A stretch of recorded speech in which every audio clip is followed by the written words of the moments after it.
el hacer todo este proceso con la Dirección General de Vivienda. Realmente ha sido un proceso intenso que requería mucho trabajo por todas las partes y que al final yo creo que ha salido razonablemente bien, por no decir muy bien.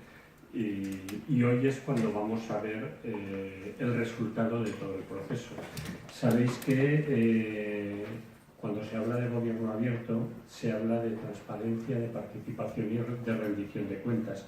Hoy toca la rendición de cuentas, es decir, qué hemos hecho durante todo este proceso en participación ciudadana, qué habéis hecho porque habéis hecho muchas propuestas y qué respuestas se dan a esas propuestas. Por lo tanto, podremos decir que a partir de hoy, con un nuevo texto que habrá salido de este proceso de participación, seguiremos el trámite administrativo que corresponde. Pero el texto, sin lugar a dudas, habrá mejorado sensiblemente respecto al anteproyecto inicial.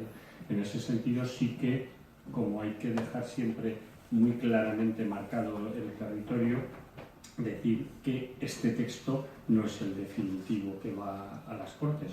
Todavía tiene que pasar por servicios jurídicos y por las aportaciones de los departamentos, puesto que una vez que lo lean, pues podrían ver que puede existir algún tipo de contradicción con alguna ley que compete a otro departamento. Pero lo normal es que no vaya a pasar y que realmente este texto prácticamente idéntico vaya a Cortes y allí ya, puesto que estamos en una democracia representativa, pues nuestros representantes acaben puliéndolo, digamos. Bien, esta sesión lo que pretendemos es dar información sobre cómo ha sido el proceso en principio, cuántas aportaciones ha habido, etcétera, etcétera. Luego será Alfonso el que más detenidamente va a explicar esas aportaciones y va a explicar qué es lo que la Dirección General de Vivienda y Rehabilitación dice respecto a esas aportaciones. El proceso empezó el día 12 de marzo con una sesión informativa que se retransmitió en streaming. Y luego ha habido 5 talleres de debate, uno en Teruel, uno en Huesca y uno en Zaragoza, talleres que eran temáticos respecto a arquitectura, a rehabilitación y calidad, a vivienda protegida y a derecho a la vivienda. Y finalmente, hoy, 3 de mayo, tenemos esta sesión de retorno en Zaragoza, que en principio la queríamos retransmitir en streaming, pero parece ser que hay problemas con internet, por lo tanto la estamos grabando y inmediatamente después de terminar la sesión se va a colgar el vídeo entero, con lo cual podréis verlo posteriormente. ¿Quién convocó todo esto? Pues convocó el Departamento de Ciudadanía y Derechos Sociales a través de la estrategia La Red Participa, y el Departamento de Vertebración del Territorio, Movilidad y Vivienda a través de la Dirección General de Vivienda y Rehabilitación. ¿Y a quién se convocó? Pues a los miembros del Foro de la Vivienda, Ayuntamiento de Zaragoza, de Huesca, de Teruel. No voy a decir todos porque casi todos debéis de pertenecer y estáis. También, evidentemente, se hizo una convocatoria un poquito más general, con colegios profesionales, etcétera, etcétera. En la sesión informativa se presentó el borrador del anteproyecto de ley, se explicaron los elementos básicos de cada título y se explicó el proceso de participación. No voy a alargarme en este punto, porque lo importante es que ya empezaron los talleres. El 19 de marzo fue el primer taller en Zaragoza. Este primer taller era sobre arquitectura, rehabilitación y calidad de la edificación. Hubo 22 asistentes, hubo 52 aportaciones al articulado y fue un debate bastante intenso, amplio y bien organizado. Sabéis que a todos estos talleres de debate asistía alguna persona, incluso la directora general en muchos de ellos, pues un poco para ver cómo funcionaba todo, y por otro lado para poder aclarar en algún momento determinado alguna cosa. El segundo taller de debate, que se refería al texto completo, fue en Teruel. fue el 20 de marzo, ahí veis fotos del taller. Hubo 10 aportaciones al articulado y hubo 5 personas asistentes. En el tercer taller, que fue en Huesca, hubo 8 asistentes y 16 aportaciones al articulado. En el cuarto taller de Zaragoza, que se dirigía específicamente a vivienda protegida, el título 7, Régimen General de Viviendas Protegidas, y a nivel general disposiciones generales, sistema de información y régimen sancionador, que siempre lo manteníamos en todos los talleres. Hubo 17 asistentes y se hicieron 21 aportaciones al articulado. El quinto taller de Zaragoza 3, el 26 de marzo, se hablaba del derecho a la vivienda, por lo tanto del título 4, 5 y 8, Estatuto Jurídico del Usuario, Función Social de la Vivienda, Inspección y Protección de la Legalidad. Hubo 18 asistentes y 54 aportaciones al articulado. Hubo también un taller de debate con técnicos de la Administración. Este es un taller que se pensó que era esencial hacerlo idénticamente igual, porque había técnicos que no habían participado en la elaboración del texto y también podían aportar cosas. Hubo 21 asistentes y hubo 45 aportaciones al articulado también. El balance de la participación ha sido en un total de 70 asistencias totales a los talleres participativos. En total participaron 58 personas y 10 de ellas asistieron a 2 sesiones de los talleres. Se me ha olvidado decir que esta presentación va a estar colgada a partir de ya en la página Aragón Participa, con lo cual tampoco me voy a extender mucho, que yo creo que lo más importante es lo que Alfonso podrá hablarnos. En cuanto a participación electrónica, entre el 12 de marzo y el 4 de abril se pudo mandar aportaciones por vía electrónica y además se recibió un informe por correo electrónico, lo que nos hace un balance total de 207 aportaciones de la ciudadanía entre presenciales y web. Lo cual quiere decir que han sido debates intensos y realmente el texto puede mejorar sensiblemente por ello. El balance de la participación sería en talleres presenciales 153 aportaciones, en electrónica 54 y un informe, lo que hace esas 207 más un informe.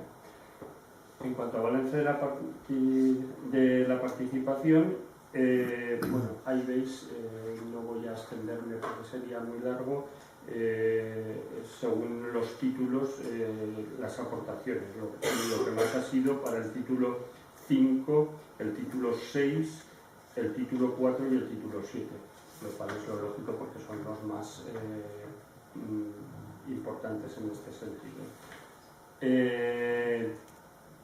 En cuanto al carácter de las aportaciones, aportaciones en las que se pretendía añadir algo al texto, ha habido un 47%, es decir, 98 aportaciones. En que se quería revisar algo, ha habido 69, un 33%. Se quería eliminar algo, un 14%, 28 aportaciones, y información en un 6%, que son 12. Hemos tenido, como en todos los procesos de participación que se hacen a través de la Dirección General de Participación Ciudadana, tenemos un compromiso con la transparencia. Ese compromiso con la transparencia ha supuesto que en todos los talleres se realiza, las personas que han realizado el taller hacen el acta de ese taller. Ese acta de ese taller se envió a todos los participantes y con las aportaciones que se hicieron al acta se llegó a las actas finales que son las que se publicaron en la página web de Aragón Participa. Por lo tanto, en todo momento creemos que se han reflejado las aportaciones tal como fueron en los diferentes talleres. En cuanto a la evaluación de los talleres, en cuanto a organización, ya veis, hay sistema de convocatoria, información y espacio de trabajo 8,3, 8,5 y 8,6. En cuanto a participación, se considera que el nivel de participación ha sido de 8,3. Las representantes de las diferentes visiones un 8, la metodología y medios empleados un 9,2 y la conducción de la sesión un 9,4, lo que hace una evaluación de los asistentes a los talleres bastante importante. En ese sentido, preguntamos también por el horario y duración. Ha parecido correcto en el 94% de los casos el horario y correcto también la duración de los talleres. Ya veis que hay un 2%, un 8% de más corto, más largo, pero en principio ha parecido correcto globalmente.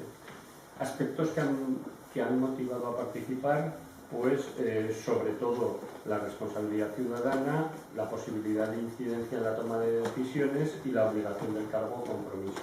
Y luego ha habido otros como interés por el tema tratado y recepción de información de primera mano, contacto con otras personas, otros. Con esto, ¿qué diría yo globalmente?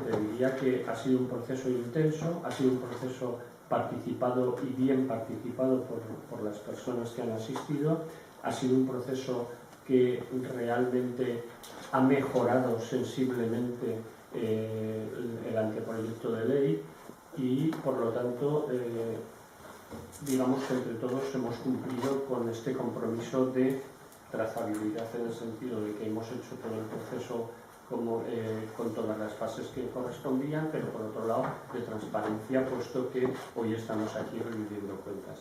Por lo tanto, sobre todo agradecer a todos los asistentes que hayáis participado y esperar que este texto rápidamente pase por Cortes y se apruebe, que estamos al final de legislatura y también es importante. Gracias a todos.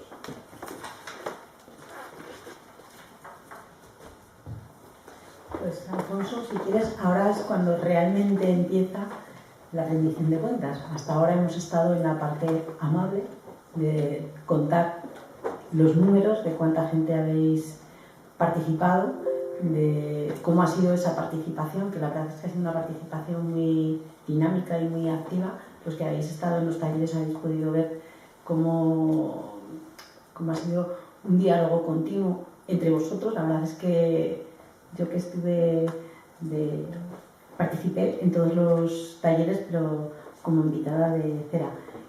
Me costó, pero lo conseguí. Y la verdad es que ha sido una experiencia para mí muy satisfactoria, que me ha permitido sobre todo el poder trabajar luego con los técnicos y las técnicas en lo que ahora Alfonso os va a explicar. Aunque sin más, Alfonso nos cuenta.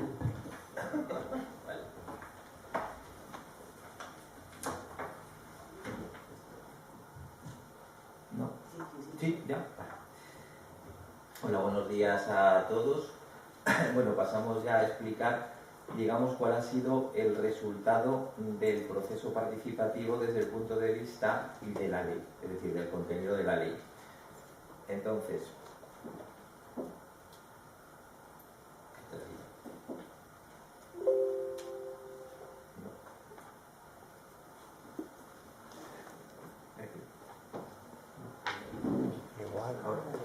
ya, gracias. Perdón. Bueno, en principio vamos a recordar cuál era la estructura inicial de la ley, que en cuanto a estructura no ha cambiado mucho, como ahora vamos a ver, pero sí en cuanto a contenidos. La ley, como recordaréis, tenía dos objetivos. El primero de ellos era elaborar un único documento normativo para la Comunidad Autónoma de Aragón que refundiese todas las normas existentes, y esto incluye las normas estatales, muchas de ellas de carácter preconstitucional. El objetivo es garantizar la seguridad jurídica para todos los operadores del sector que se muevan en el ámbito de vivienda y que puedan acudir a este texto normativo como referencia, no voy a decir única, porque evidentemente en un estado compuesto como es el nuestro, pues es inevitable que existan otras normas que se cruzan con la nuestra, pero el objetivo era, digamos, que al menos en materia de vivienda tener un texto de referencia. El segundo objetivo de la ley, como recordaréis los que habéis estado en los talleres, era el desarrollo del derecho a la vivienda. Perdón, el desarrollo del derecho a la vivienda. Es decir, aunque esto se llama Ley de la Vivienda de Aragón, su eje fundamental, aunque no único, es el desarrollo del derecho a la vivienda, que viene recogido tanto en textos de carácter internacional como en la Constitución española en el artículo 47. Esto solo para recordarlo, ¿vale? Por lo tanto, era una ley compleja porque se trataba de agrupar un conjunto de ámbitos que afectan a la vivienda, que iban desde negocios jurídicos que se celebran sobre la vivienda, como los derechos de las personas para acceder y mantenerse en la vivienda, ¿vale?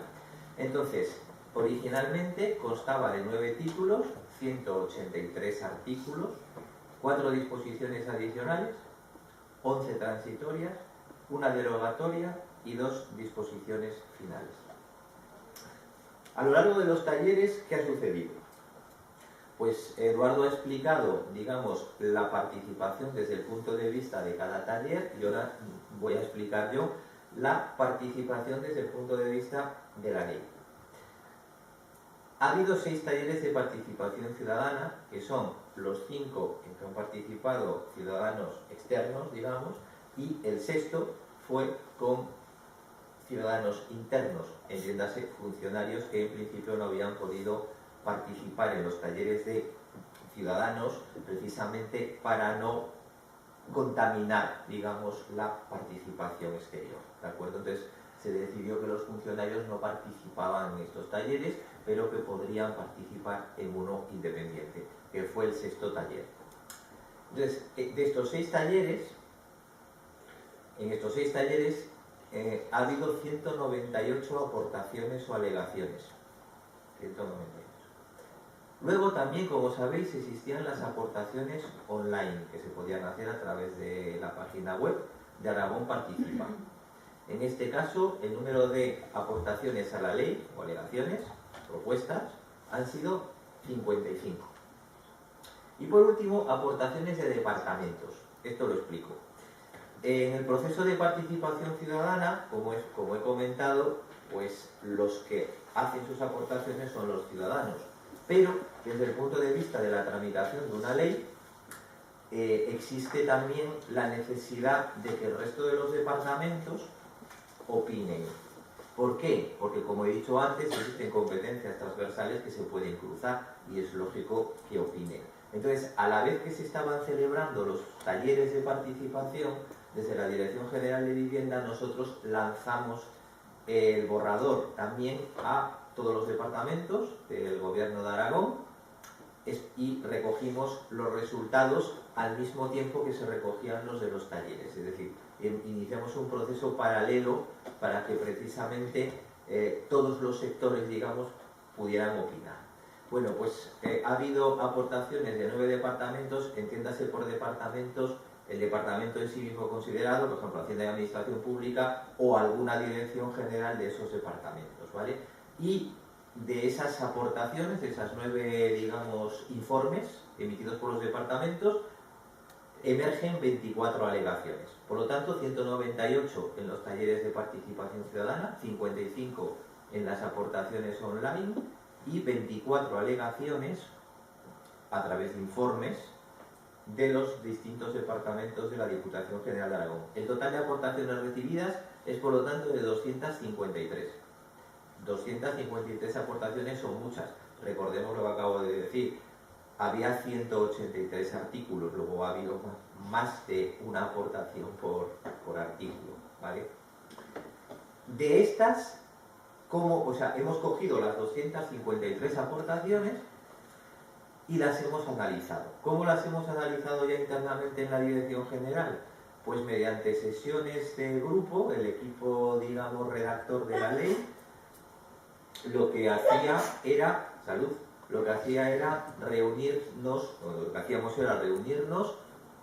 y analizar todas y cada una de estas 253 aportaciones, una a una, y estudiar si podían ser admitidas, no podían ser admitidas o en qué condiciones podían ser admitidas. Luego explicaré esto. Fruto de estas sesiones, han sido sesiones muy intensas que también han suscitado debates internos sobre cómo si aceptarlas o no aceptarlas las aportaciones o en qué manera se podían aceptar, pues el resultado ha sido que de las 253 se han aceptado 121. Ahí se pone que 12 de ellas parciales, es decir, se han aceptado 121 y 12 parciales. ¿Qué queremos decir con parciales? Pues como os comentaba, la alternativa que se nos planteaba era no aceptar la alegación o aportación de ninguna manera, aceptarla completamente o aceptarla en parte, porque había algunas aportaciones que en realidad eran complejas o que parcialmente parecían interesantes, pero no en su totalidad. En general, como veis, las aportaciones han aceptado prácticamente íntegras, ¿vale? Porque de las 121 solo ha habido 12 parciales. Como veis, y esto lo quiero destacar, de las 253 aportaciones se han aceptado 121, que suponen casi la mitad, casi el 50% de todas las aportaciones realizadas. Por eso, como decía Eduardo, el anteproyecto de ley que entró va a ser diferente o es diferente al que va a salir ahora de este proceso. Ahora lo explicaré.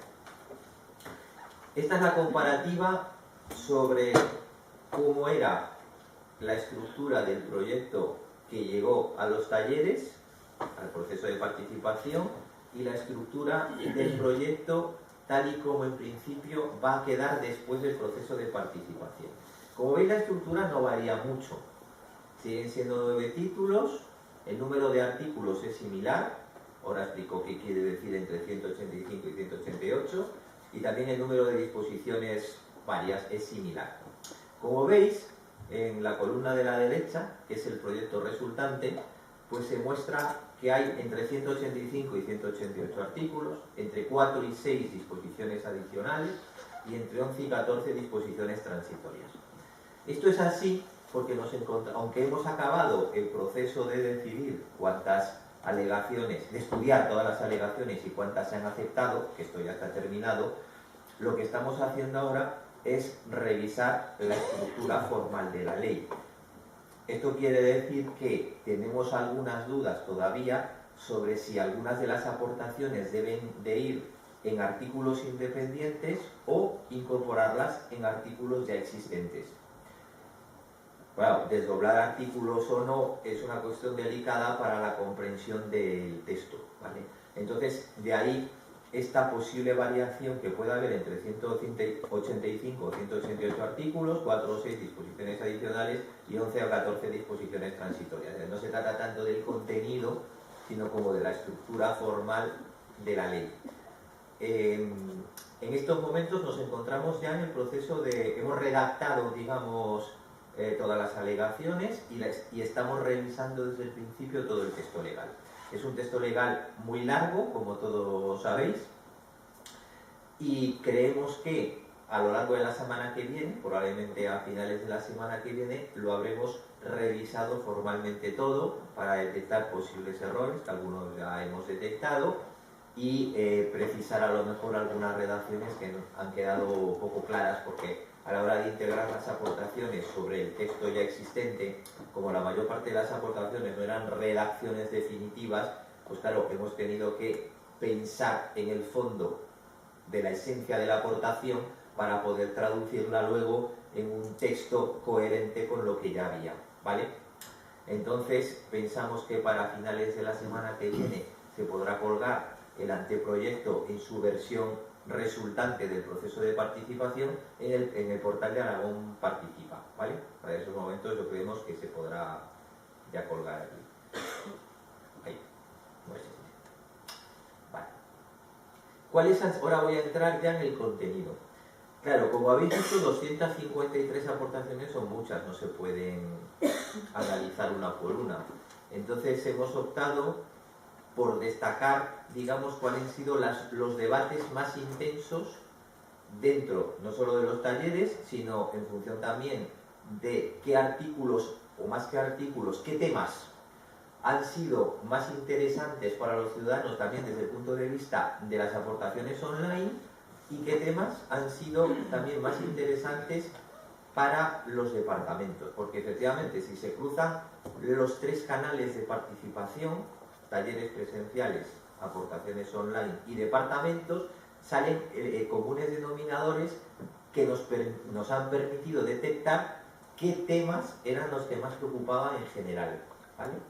Entonces, lo que hemos detectado es que, perdón, en general, los títulos, todos los títulos tienen alguna modificación, ¿vale? Pero los títulos que más modificaciones aportaciones han recibido, aquellos en los que el debate ha sido más intenso, han sido el título 2, que son las disposiciones sobre el suelo, el título 4, que es el estatuto jurídico del usuario de vivienda, es decir, lo que es el núcleo duro de los derechos, el título 5, que es la función social de la vivienda, que es el que complementa al anterior, y el título 6, que es el de calidad de la edificación y rehabilitación.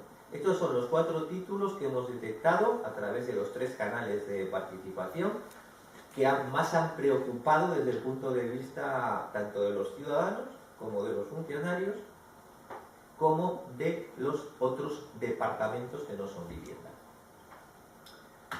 Entonces, estos son en principio los títulos sobre los que voy a hablar, ¿vale?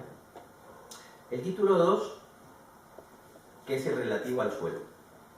Aquí en este título, bueno, he separado en el PowerPoint, están separadas las cuestiones en función del siguiente esquema. He puesto en primer lugar el debate y el resultado de ese debate tal y como lo hemos traducido en la ley, ¿vale? Entonces, en primer lugar, como veis, en este título el debate más intenso ha sido sobre las reservas de suelo.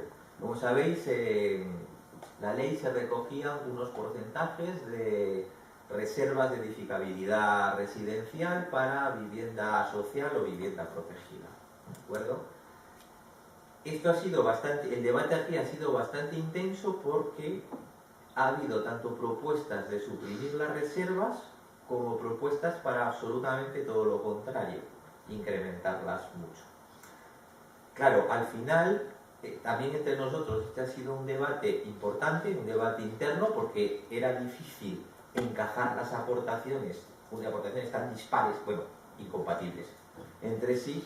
Entonces, después de un análisis, hemos modificado el artículo de las reservas en el sentido de incrementar las reservas en algunos casos y mantenerlas en otros. Lo explico. En la ley del suelo, que es una ley estatal de carácter básico, hay unas reservas de suelo, lo voy a simplificar, del 30%, ¿vale?, de la edificabilidad residencial. Pero esa ley, eso es un mínimo, pero esa ley permite juegos, ¿vale?, permite jugar con los porcentajes. Entonces, hemos jugado con esos porcentajes y, aunque en principio en nuestra ley sencillamente se trasladaba estos porcentajes de la ley del suelo, ahora ya no es así en el resultado, digamos. El resultado es que para capitales de provincia y municipios de más de 20.000 habitantes, el porcentaje se ha elevado al 40%. Ya no es el 30, sino el 40%. Para municipios de entre 3.000 y 20.000, el porcentaje se ha mantenido en el 30%. Y para municipios con menos de 3.000 habitantes, no hay obligatoriedad de reserva. Obligatoriedad. Podrán reservarlo los ayuntamientos en sus planeamientos si así lo consideran oportuno. Vale, en el tema de las reservas también hemos tenido en cuenta para tomar la decisión qué sucedía no solo en otras comunidades autónomas, sino también en otros países en nuestro entorno. Entonces, en general,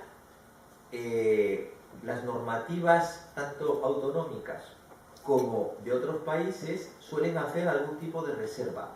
A veces no sobre el suelo, a veces incluso es sobre el edificio que se construye. Es decir, a veces la reserva es reservamos vivienda social en tal porcentaje sobre cualquier edificio que se vaya construyendo. En otros casos es sobre el suelo. Como tradicionalmente en España la reserva ha sido sobre el suelo, hemos mantenido esta estructura, ¿de acuerdo? Pero también se podría haber realizado la reserva sobre lo construido, los edificios que se van construyendo, la edificación realizada, no la edificabilidad potencial. Entonces, ¿por qué lo hemos mantenido así? Porque claro, podríamos también haber entrado en conflicto con la ley del suelo, que habla de reservar suelo, no de reservar viviendas, ¿vale? Bueno, pues este ha sido uno de los debates más intensos, como digo, con aportaciones incompatibles entre sí. Y hemos optado por este criterio que consideramos equilibrado. Otro debate menos intenso, pero que también se ha planteado, que es el segundo punto, es el relativo a si era necesario incluir realmente aquí algún aspecto relativo al suelo. También en este sentido ha habido aportaciones de todo tipo, desde que sí que era necesario y que incluso lo que se había redactado en la ley era escaso y debía de ampliarse, a todo lo contrario, a suprimir completamente este título en materia de suelo porque estaba regulado ya en la Ley Urbanística de Aragón. Hemos optado por mantenerlo, el título, sin ampliar su redacción, modificando solo el tema de las reservas. ¿Y por qué se ha optado por mantenerlo? Se ha optado por mantenerlo porque, aunque la ley urbanística, efectivamente, y la ley del suelo ya contienen especificaciones en la materia sobre reservas de suelo y algunas otras cuestiones sobre los patrimonios públicos de suelo, etcétera, claro, la ley urbanística no está pensando solo en clave de vivienda social o vivienda protegida, está pensando en una clave mucho más amplia.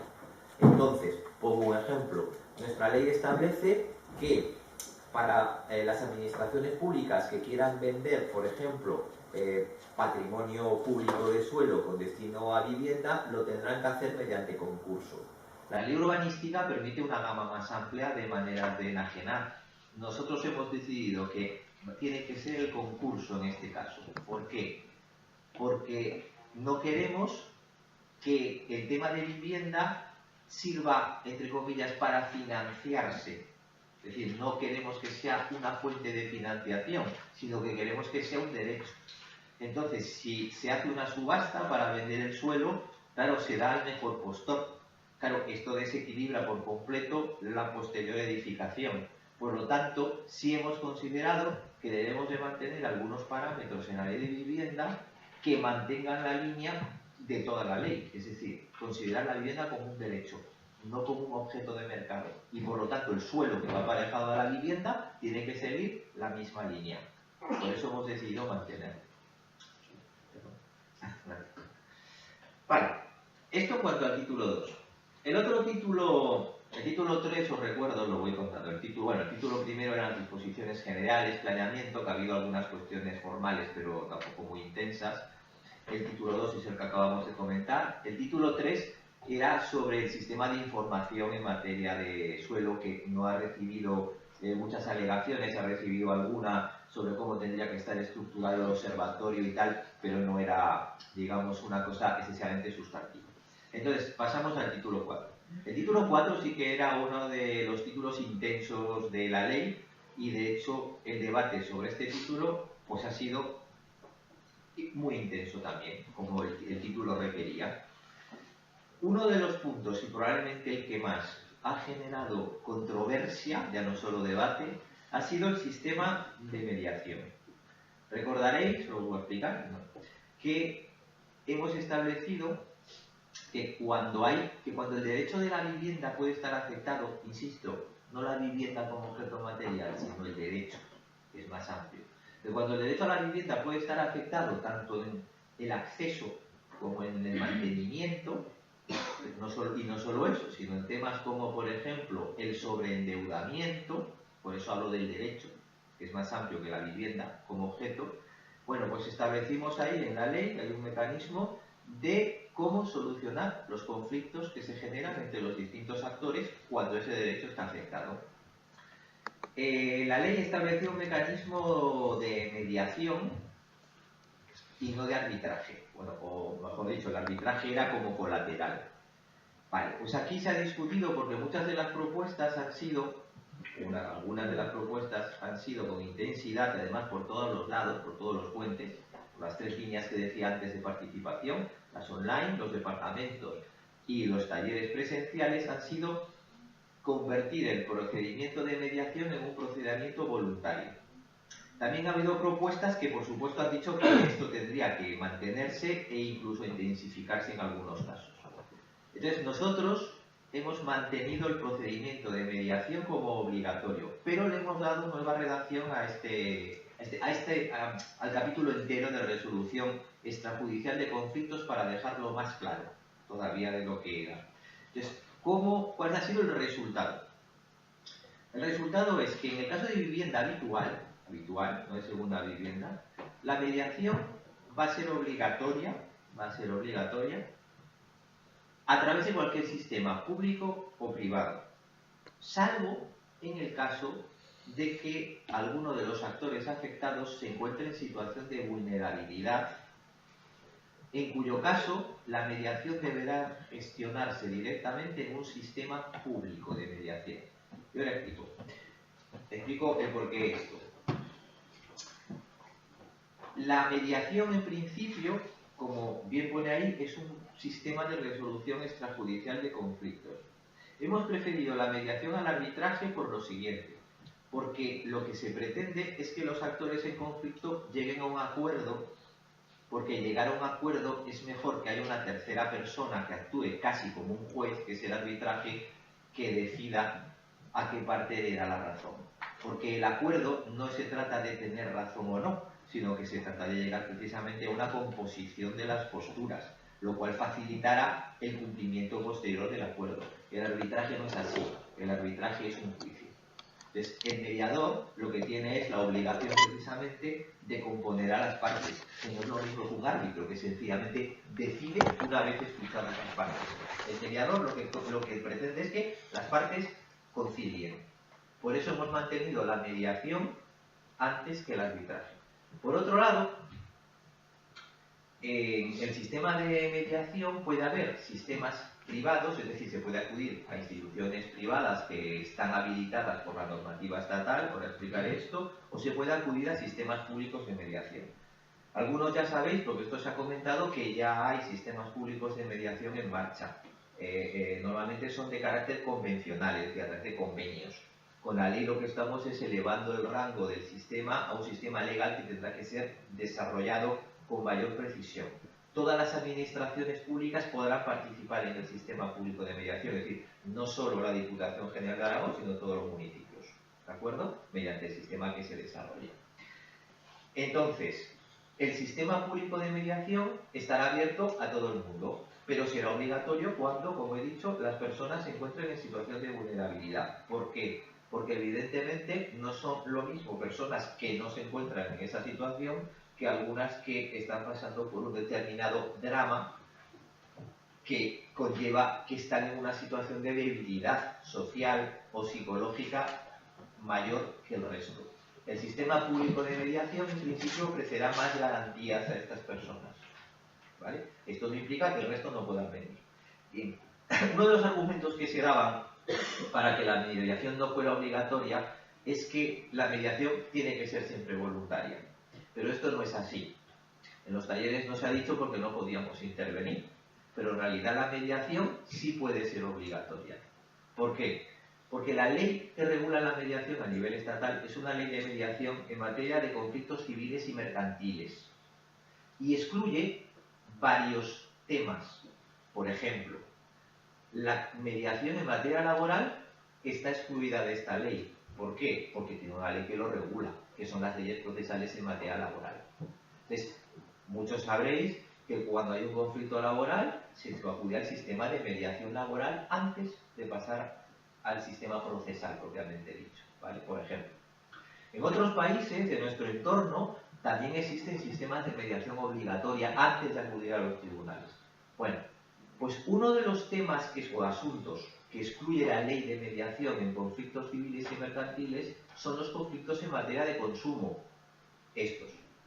¿Por qué? Porque en la ley de consumidores de Aragón los temas de vivienda están incorporados como temas de consumo y de hecho hay un artículo que dice que será la legislación sectorial en materia de vivienda la que regule los derechos de los consumidores en relación con el derecho a la vivienda. Y esto es lo que hemos hecho en el título 4 y 5 de esta ley. Es decir, la competencia para desarrollar todos estos derechos es tanto la de vivienda como la de consumo, porque así nos autoriza la Constitución y la propia normativa en materia de protección de consumidores. Por lo tanto, resumo, la ley de mediación en materia de asuntos civiles y mercantiles es verdad que la hace voluntaria, pero excluye una serie de temas. Y por lo tanto, aquí lo que habrá que debatir en su caso, si es que esto se llega a impugnar en algún momento por alguien, por el gobierno de España o por quien sea, es si la naturaleza última, la esencia de la mediación, ¿Es obligatoria o no? Nosotros pensamos, a la luz de estos otros supuestos, como la mediación laboral, como los de otros países de nuestro entorno, que la naturaleza de la mediación no es necesariamente voluntaria, sino que puede ser obligatoria. No obstante esto, si se impugna, pues tendrán que decidir los tribunales. Ahora bien, desde el punto de vista de su encaje legal en el ordenamiento jurídico español, esto no vulnera nada. Te estoy explicando detalladamente porque este tema ha suscitado mucho debate. No vulnera nada porque la única ley que regula este tema es para asuntos civiles y mercantiles y no se aplica a asuntos de conflictos en materia de consumo.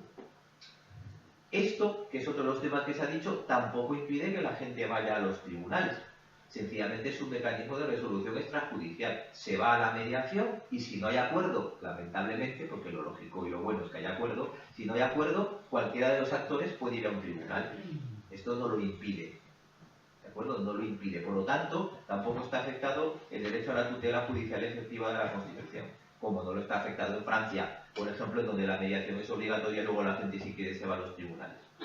Vale. El segundo tema que ha suscitado debate, aunque menor, en este título ha sido el tema relativo a los deberes de información en los negocios jurídicos en donde haya una vivienda por el medio, un derecho a la vivienda. Como sabéis, uno de los mecanismos precisamente basados en la protección de los consumidores, uno de los mecanismos que hemos introducido en este título es que el consumidor reciba la información, no solo la información adecuada, sino además en el momento adecuado. Y por eso se distinguían y se distinguen en la ley los distintos momentos en que uno se puede encontrar. Pues en la fase de diseño, que las viviendas no se han empezado a construir, en la fase en que se están construyendo, en la fase en que se ha terminado la construcción, digamos, básicamente, ¿vale? Entonces, uno de los temas que se ha debatido, aquí se han debatido dos temas principalmente. El primero es si era necesario incluir todo esto aquí, puesto que ya hay normativa que lo regula, pero no es verdad. No es verdad porque la normativa reguladora, precisamente, es en materia de consumo prácticamente inexistente, porque las leyes de consumo remiten a la ley sectorial en materia de vivienda. Y sí que hay alguna normativa reguladora en materia de información sobre préstamos hipotecarios, exclusivamente. Esta normativa reguladora, que es una normativa reguladora de carácter estatal, está en una orden. Es decir, una orden es un reglamento, pero de carácter inferior. Y además solo se refiere a préstamos hipotecarios. Y la ley lo que hacía y lo que hace es, primero, elevar el rango de una orden a una ley. Y en segundo lugar, no hablar solo de información en materia de préstamos hipotecarios, sino de cualquier tema que afecte al derecho a la vivienda. Si puede ser una compra, puede ser un arrendamiento o puede ser también una financiación de la vivienda. Y digo financiación y no préstamo hipotecario, porque como la imaginación de la sociedad es múltiple y variada, pues a veces se financian viviendas y no son préstamos hipotecarios. Y por lo tanto, la orden que regula el sistema de información de préstamos hipotecarios no alcanza a todos estos otros sistemas. Y en la ley hemos pretendido que alcance a cualquier digamos, fuente de financiación que afecta al derecho a la vivienda. Por lo tanto, este tema que se ha debatido mucho, lo que hemos decidido es mantener los sistemas de información y eso sí, hemos depurado algunos conceptos. Por ejemplo, hemos precisado más los temas en materia de arrendamiento, que parecía que estaban un poco colgados y ha habido varias aportaciones en este sentido, y hemos también intentado distinguir entre los conceptos económicos y los jurídicos, es decir, la oferta económica, por ejemplo, de compraventa o la oferta jurídica de compraventa, ¿de acuerdo? Que esa ha sido otra de las propuestas. Vale, saltamos al título quinto. El título quinto está estrechamente conectado con el anterior, porque si el anterior, que es el que acabamos de ver, hablaba sobre el estatuto jurídico del usuario, esta de lo que habla es de la función social en relación con determinados contenidos de la vivienda que afectan a usuarios que están en situación de vulnerabilidad. Básicamente es una conexión, ¿vale? Entonces, en este título, el debate principal ha sido muy intenso sobre el tema viviendas desocupadas. Digo debate además porque efectivamente las propuestas también han sido a veces incompatibles, desde, digamos, acentuar la intervención administrativa hasta suprimirla completamente, dejándola al mercado libre. Evidentemente, esta segunda opción la hemos descartado porque la ley, todo el eje que guía la ley es precisamente el derecho a la vivienda y no el mercado de la vivienda. Por lo tanto, hemos mantenido el sistema y el concepto de vivienda desocupada, pero lo hemos modificado para evitar efectivamente algunas situaciones perversas que no se habían valorado bien a la hora de redactar la primera versión del artículo, y es que hemos intentado distinguir entre personas físicas, por un lado, y personas jurídicas o personas físicas que sean grandes propietarios. Hemos distinguido de tal manera que la vivienda desocupada lo va a ser siempre y está definida como, digamos, como el anteproyecto original que llegó al taller. Así se define la vivienda desocupada. El concepto en ese sentido no cambia. Está desocupada durante más de 6 meses, etc. Ahora bien, en la versión que entró en los talleres, lo que sucedía es que la desocupación, cualquier desocupación, conllevaba una sanción. Pues esto es lo que ha cambiado. En estos momentos, como la propia ley distingue a estos 3 colectivos de personas, las jurídicas, las físicas que sean grandes propietarios o jurídicas que sean grandes propietarios, más las personas físicas que no sean grandes propietarios, utilizando esos parámetros, lo que se ha dicho es que todo el mundo, en principio, vendrá obligado a mantener ocupada la vivienda. Y todo el mundo vendrá, en principio, también obligado a declarar que la vivienda está desocupada y la incorporaremos al registro de viviendas desocupadas, que servirá para saber cuántas viviendas desocupadas hay en Aragón. Ahora bien, esto no implica que todo el mundo tenga una sanción por la desocupación de la vivienda, porque hemos valorado que no es lo mismo ser un gran propietario con más de 15 viviendas, ser una entidad jurídica con más de 15 viviendas o ser un banco que financie, etcétera, que ser una persona física que tiene una vivienda desocupada y la puede tener allí porque viven en un pueblo y se quieren venir a la ciudad los fines de semana, porque tienen un hijo que va a venir a estudiar, o al revés, que viven en la ciudad y han heredado casas en los pueblos. Entonces, claro, el objetivo evidentemente es que todas las viviendas estén ocupadas, pero lo vamos a hacer a través de la promoción. Y no se va a sancionar a personas físicas que se encuentren en estas situaciones. Herencias, segundas residencias que en realidad ocupan temporalmente, etc. ¿Vale?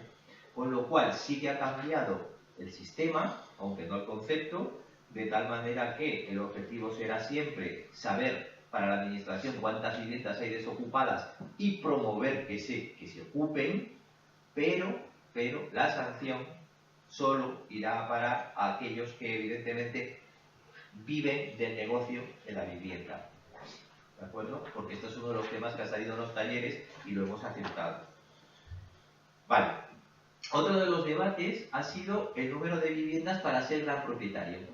Claro, el número de viviendas para ser gran propietario, que en principio estaba en 15, pues lo hemos mantenido en 15, porque este tema se debatió mucho en una ley que ya está vigente, que es la Ley 10/2016.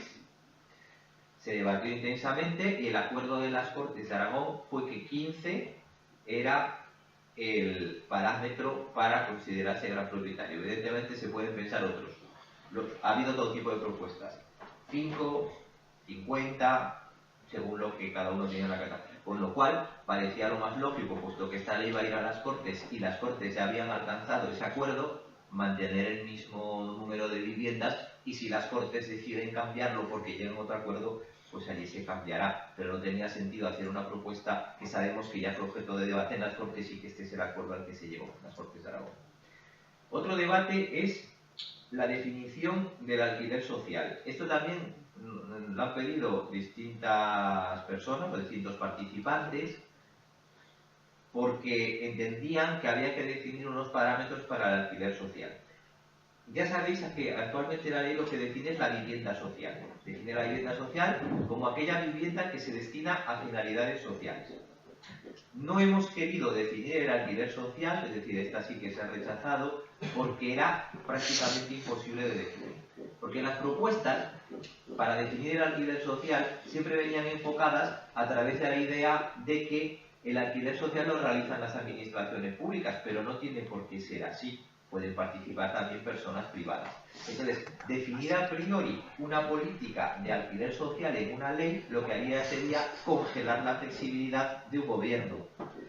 Por ejemplo, en la actualidad, ¿dónde se define el alquiler social? En un decreto del Gobierno de Aragón, que es la bolsa de viviendas de alquiler social, y allí se establecen unos parámetros. En esos parámetros hay personas privadas y personas públicas, o sea, administraciones públicas y privadas. Evidentemente, las exigencias no pueden ser idénticas. Entonces, la manera de definir el alquiler social es así, es decir, a través de una política de alquileres sociales, y habrá que ir decidiendo en función de los distintos actores cómo se define el alquiler social. Si lo hiciéramos en una ley, congelaríamos la política y podríamos vernos en algún momento en una tesitura incómoda porque la ley nos impide hacer algo que parece correcto y tendríamos que provocar una modificación de la ley para realizar una determinada política. Por eso el alquiler social no se define, pero sí se define la vivienda social. En este mismo título, otro debate es el tema de la buena fe. La buena fe es un debate muy amplio porque aunque en principio de la ley se está refiriendo la buena fe, especialmente en el caso de los desahucios en el caso de viviendas que sean propiedad de las administraciones públicas no están permitidos siempre que haya buena fe, y sí se permiten en el caso de que haya mala fe. Entonces, claro, los participantes pedían, hay que definir la buena fe, pero además también lo planteaban en relación con las ocupaciones ilegales. Claro, la dificultad es máxima porque en una ocupación ilegal nunca hay buena fe, por definición, por eso se llama ocupación ilegal. Pero claro, ¿cómo vamos a definir una ilegalidad en una ley, es decir, en un conjunto normativo legal? Era imposible. Por otro lado, definir la buena fe mediante una orden y desarrollarlo, como se ha dicho, yo comprendo que puede ser, digamos, muy bueno desde el punto de vista del técnico que tiene que aplicarlo, pero muy malo también desde el punto de vista de ese técnico, porque si se enfrenta a una situación que considera de buena fe y no está contemplada en la norma, pues podemos ir a una situación de injusticia. Por lo tanto, la buena fe, que desde el punto de vista del derecho es un concepto jurídico indeterminado, se llama así, por sí misma es indefinible, porque hay que estudiar cada caso concreto para saber si hay buena o mala fe. Vale. El siguiente título es el sexto. Este es el último título. Este título, que es el título, digamos, más técnico-arquitectónico de toda la ley, es, curiosamente, uno de los que más, si no el que más, alegaciones ha recibido. Seguramente esto es así porque la participación de arquitectos técnicos ha sido muy elevada en los talleres. Entonces, claro, este título pues, me resultaba especialmente interesante.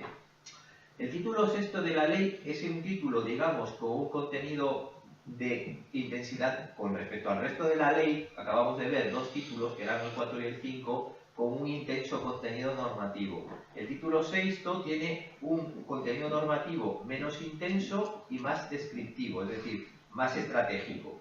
¿De acuerdo? Entonces, claro, esto siempre condiciona el debate en el sentido de que definir conceptos de carácter, o sea, hacer definiciones, digamos, siempre es más complicado porque cada persona tiene una definición diferente en la cabeza. No es lo mismo que construir una norma que en este sentido es siempre algo más claro, más concreto, más enmarcado. Las definiciones pueden ser más difusos y cada persona, cada autor que te encuentras en un libro hablando de qué es una vivienda, qué es la diversidad funcional, qué es no sé qué, pues incorpora una serie de parámetros que a él le parecen correctos. Entonces, este título todavía está siendo objeto de debate interno, no para lo que admitimos o lo que no, que como he dicho, eso está listo, sino en el sentido de cómo precisar todas las definiciones, todos los conceptos y todos los programas que en él se contienen.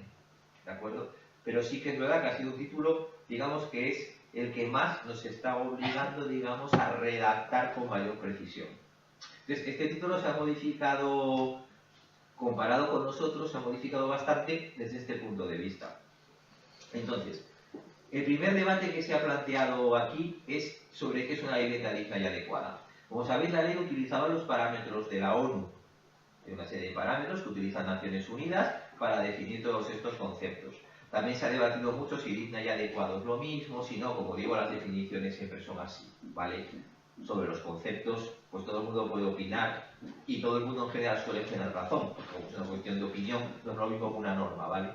Entonces, claro, hemos mantenido y se ha decidido mantener los conceptos de la ONU, pero entendemos que hay que ajustarlos tal vez un poco a, digamos, el mundo en el que vivimos, el mundo occidental, porque claro, la ONU está pensando en el conjunto del planeta, desde países con un problema de vivienda mucho mayor que el nuestro, que los hay evidentemente, a otros con un problema mucho menor. Entonces, hay que mantener esa definición de la ONU, ¿por qué? Porque evidentemente la ONU agrupa a la mayor parte de los países del mundo y han llegado al acuerdo de qué es una vivienda digna y adecuada. Entonces, podemos hacer pequeños ajustes, pero una vivienda digna y adecuada definida por la ONU debería de ser igualmente válida, digamos, en un país como Guinea, en uno como Alemania o en uno como el nuestro.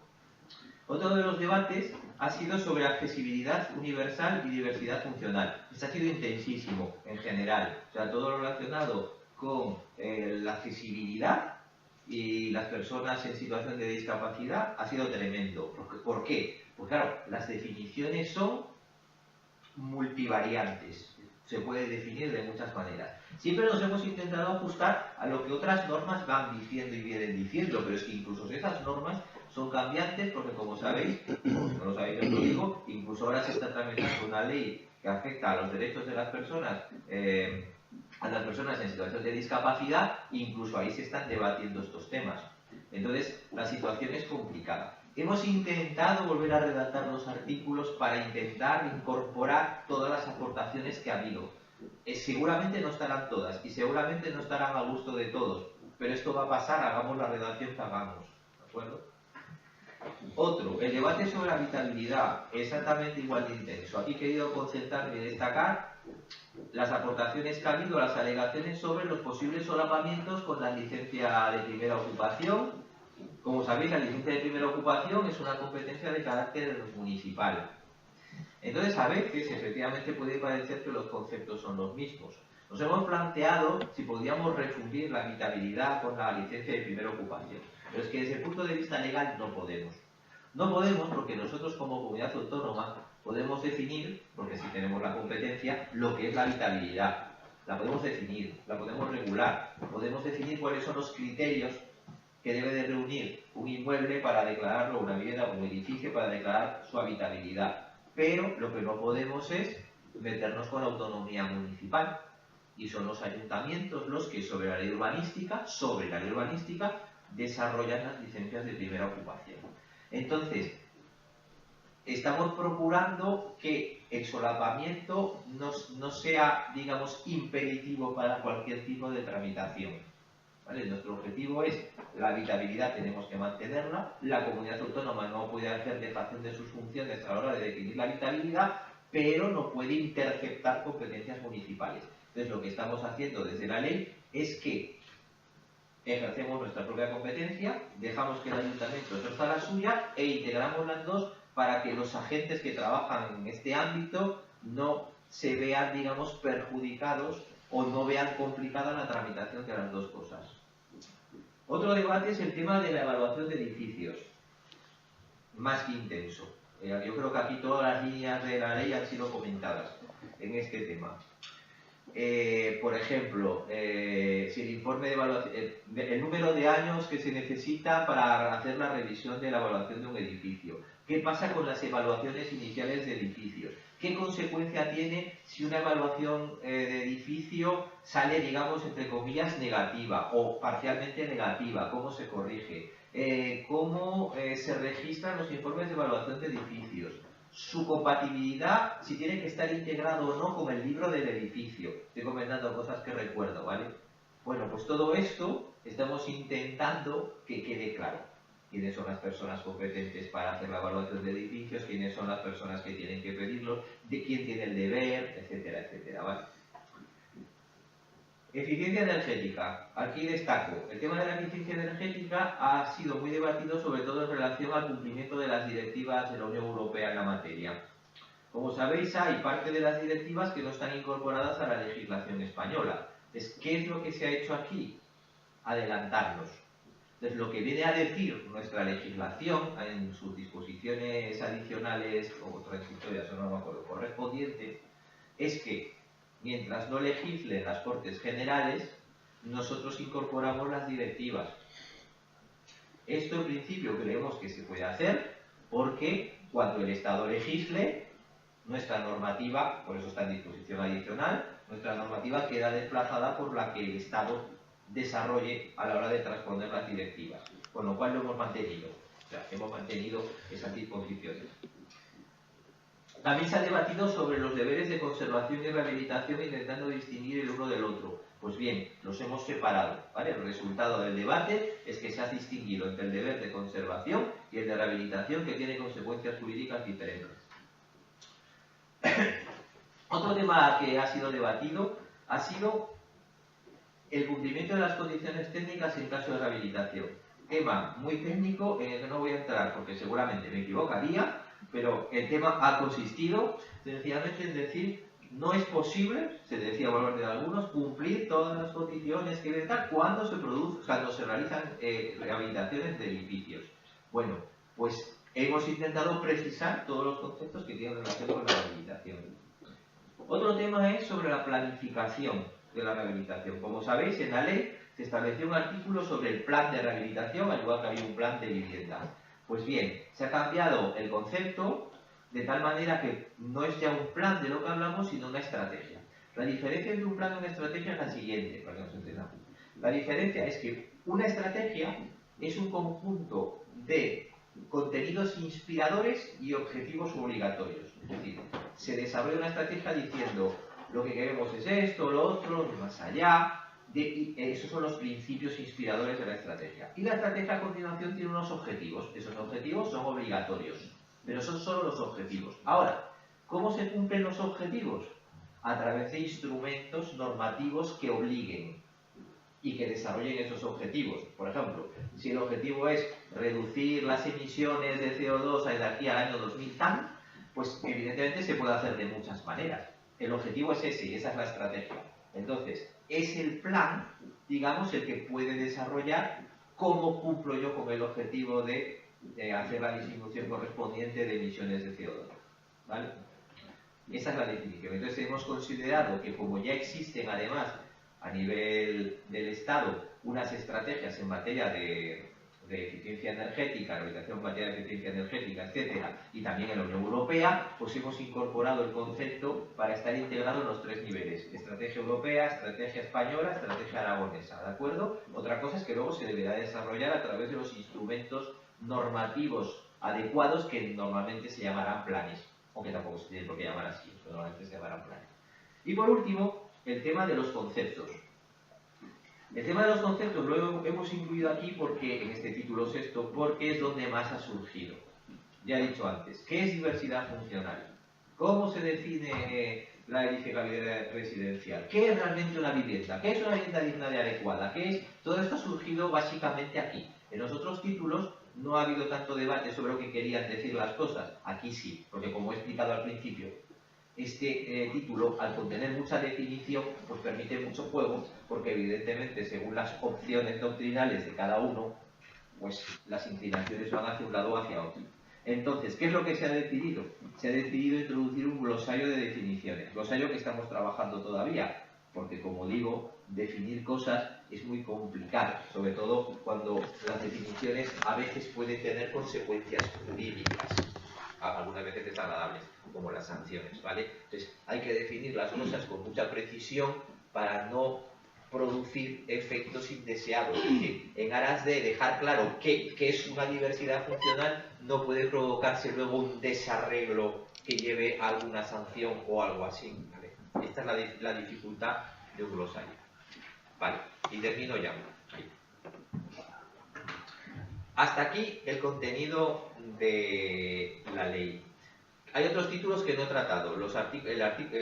El título 7, que es el título relativo a vivienda protegida, ha recibido algún comentario, ha recibido pocos en el sentido de, digamos, enmienda a la totalidad, porque ha habido alguna propuesta que ha sido no tiene que haber vivienda protegida.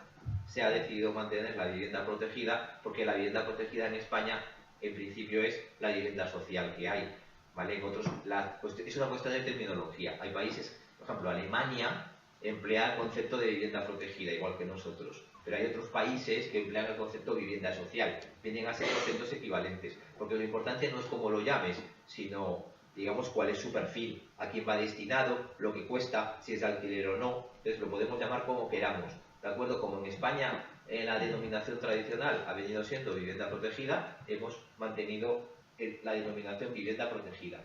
¿De acuerdo? Vale. Otro título era el título relativo al sancionador, que es el título 8. El título 8 prácticamente no ha recibido ningún comentario. Pero claro, lo tenemos que revisar también. ¿Por qué? Porque la modificación del resto de títulos conlleva la modificación de las posibles infracciones. Si introducimos una nueva obligación, por ejemplo, en materia de rehabilitación, pues hay que poner una infracción por el incumplimiento de esa obligación. ¿De acuerdo? Con lo cual, aunque el título 8 no ha recibido apenas alegaciones, tenemos que revisarlo de arriba abajo para que sea coherente con las modificaciones que hemos introducido en los títulos anteriores. Y el título 9, que es el de la inspección, ese todavía menos que el de sancionador, y sobre todo ha sido de carácter técnico, y entonces pues ahí los ajustes han sido mínimos, ¿vale? Por eso no lo menciono. Vale, ¿y ahora qué? Y ya termino. Pues estos son los siguientes trámites. Como digo, a finales de la semana que viene estará el borrador con todas estas incorporaciones. El borrador se colgará en la página Aragón Participa y al mismo tiempo lo remitiremos a los siguientes trámites e informes, que son el informe de la Secretaría, el informe de la Secretaría General Técnica del Departamento de Vertebración del Territorio, Movilidad y Vivienda, ¿vale? Que es nuestro, porque así lo marca la ley. Tiene que hacer un informe jurídico el Servicio Jurídico de la Secretaría General Técnica. Al mismo tiempo vamos a tratar de enviarlo a la Dirección General de Presupuestos, que es el segundo que pongo ahí en el PowerPoint. La Dirección General de Presupuestos no tiene que informar estrictamente el contenido de la ley, tiene que informar los impactos económicos. Los impactos económicos de la ley van en la memoria. La ley va acompañada de una memoria extensa donde se explican muchas cosas, entre otras, cuáles son los impactos económicos que tiene la ley, y no solo cuáles son los impactos, sino cuáles son, digamos, las necesidades económicas, porque si no hay presupuesto, muchos de estos artículos no se podrán aplicar. Pongo un ejemplo evidente. Si decimos que se crea el Observatorio de la Vivienda, o no se ponga dinero para crearlo, el Observatorio de la Vivienda no se crea. Bueno, pues esto es lo que tiene que informar Hacienda. ¿De acuerdo? Entonces, intentaremos hacer estos dos trámites de forma simultánea. Una vez se han hecho estos dos trámites, se modifica la ley en función de lo que digan los informes. Básicamente, supongo, el informe jurídico de la Secretaría General Técnica, el primero de ellos. Porque, evidentemente, allí una visión ajena a todos los que hemos participado en la ley puede ver cosas que los que hemos estado metidos no veamos. Siempre es bueno que una tercera persona analice el contenido jurídico, una tercera persona que no ha participado en el desarrollo de la ley. ¿De acuerdo? Entonces, esto nos obligará a modificar la ley en función de estos informes, según lo digan, o no, según los casos, y enviarlo todo ello, todo el expediente entero, que incluye estos informes previos, todo el proceso de participación, las alegaciones que se han admitido o no en cada una de las fases, talleres, online, las alegaciones de los departamentos, todo ese expediente enorme se envía a la Dirección General de Servicios Jurídicos, que es la asesoría jurídica oficial de la Diputación General de Aragón, que es quien con más intensidad analiza jurídicamente la ley y dice lo que hay que cambiar y lo que no. Y ahí generalmente pues hay que hacerle caso, ¿vale? Y una vez hecho eso, tendremos ya el producto final. Como veis, lo que quería decir con esto es que la ley tal y como se cuelgue en el portal de Aragón Participa, se va a ver modificada posteriormente. No sabemos con qué intensidad, pero se va a ver modificada por estos informes que vienen a continuación, ¿vale? Y una vez se hace eso, como digo, se eleva a Consejo de Gobierno de Aragón para su aprobación y conversión en proyecto. En este momento es un anteproyecto. Pues cuando se aprueba el proyecto, el Gobierno de Aragón lo aprueba y decide remitirlo a las Cortes y entra ya en debate parlamentario. Vale, pues con esto ya termino. Espero que haya quedado claro más o menos lo que hemos tratado de hacer con la ley y lo que procuramos hacer en estos meses venideros, mayo y junio. Y no sé si ahora se quiere hacer alguna pregunta, no sé si... En este momento el debate ya se ha terminado, evidentemente, ya ha habido suficientes talleres, pero si alguien quiere hacer alguna pregunta puntual que no sea de debate, sino por una aclaración o algo, pues es el momento.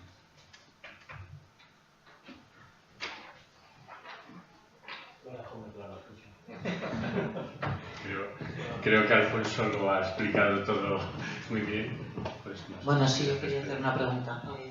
Alguna de las cosas que no han salido, evidentemente, no habéis hablado de las 253 aportaciones.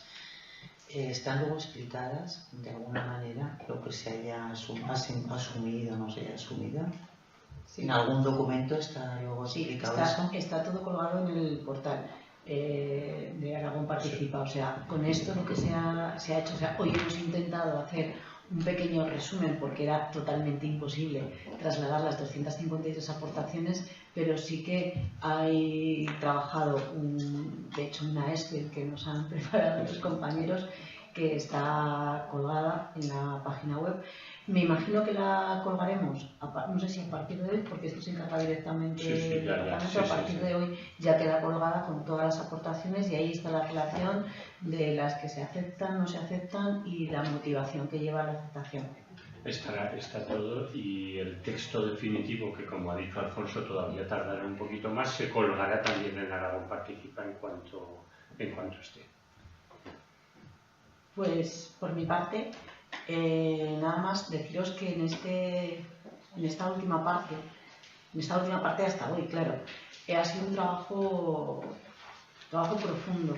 Sí que deciros que lógicamente no ha sido solo un trabajo técnico, que ha sido muy intenso, que tiene connotaciones políticas, como no puede ser de otra manera, que no nos vamos a engañar, que lógicamente cuando Alfonso os estaba narrando, me iba haciendo apuntes, porque me hacía mucha gracia cuando contaba algunas cosas, como por ejemplo en el título 2 que hablaba del debate sobre las reservas del suelo para viviendas protegidas. Sí, un debate intenso por las aportaciones que hubo, porque eran, pues eso, la noche y el día, desde los que nos decían las aportaciones de 0 a los que nos decían todo, y lógicamente yo vi la oportunidad de decir, venga, pues metemos un poquito más, y lógicamente pues eso es una decisión política. Hemos ido más allá, hemos pasado de esa reserva del 30 al 40, que en la primera redacción no nos atrevimos porque no sabíamos cómo iba a estar el pulso, queríamos saber qué opinaba el sector, y una vez visto y tanteado qué opina el sector y viendo que hagas lo que hagas, no hay opiniones para todos los gustos, pues realmente tomas decisiones políticas, y la decisión política ha sido ampliarla. Lógicamente lo que hemos querido sobre todo era proteger y sobre todo tomar decisiones en las que la vivienda, como bien ha incidido Alfonso en todo momento, sea un derecho y no un mercado, y no se pueda especular. Yo quiero hacer especial incidencia a esto porque en todas las reflexiones que ha ido haciendo Alfonso, pues por ejemplo cuando hablaba del estatuto jurídico del usuario de la vivienda, él insistía muchísimo en que aquí en lo que nos estamos fijando es en el derecho, no en el objeto. El objeto es la vivienda, pero queremos hablar del derecho a la vivienda. Todo esto conlleva a que las decisiones que se están tomando, lógicamente ellos, y digo ellos y sobre todo con las aportaciones que se han realizado desde las personas que han ido participando, han sido aportaciones muy técnicas, pero de un gran calado social. Incluso ya me salto de título, las del título 6, que lógicamente yo era las que pensaba que menos íbamos a debatir, Yo, de hecho, el primer taller, y con las personas que estaban dinamizando lo hablábamos, pensábamos que empezar con ese taller iba a ser sencillo. Y dijimos, venga, pues empezamos con este. Abrimos la caja de Pandora, porque decir que la de los truenos era poco, porque lógicamente los técnicos aquí sabéis mucho. Y aquí teníais mucho que decir.